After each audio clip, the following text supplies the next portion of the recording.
isang, yung pastor daw, na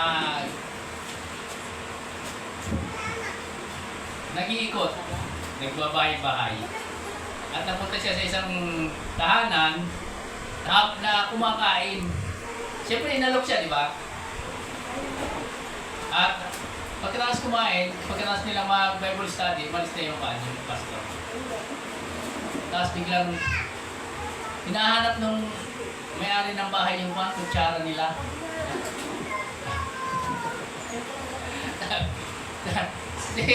Yung pastor lang naman kasama nilang kumain eh.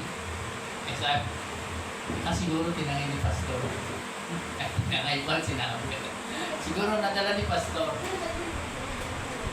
Pagkatapos na isang taon, nagkaroon ulit ng church yung pastor na mamasyal doon. Nagkaroon ulit siya ng Bible study, sharing. Tapos magkakainan ulit. Nabanggit sa pastor yung Pastor, wala ba kayo na nadalatit kutsara nung nakaraan? Ay, nahanap niyo yung kutsara, sabi ni pastor.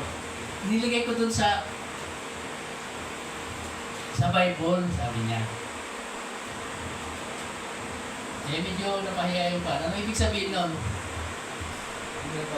Sa loob ng isang taon, hindi nila binuksan yung Bible nila.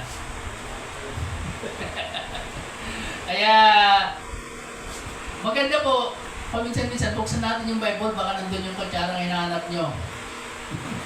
Baka may mga nawawala kayong bagay, buksan po natin yung ating Bible.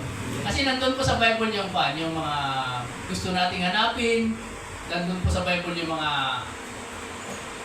bagay na gusto nating malaman. Nasa Bible po, pag may katanungan tayo sa Diyos. Ang team po pala natin ay, ano ba team natin?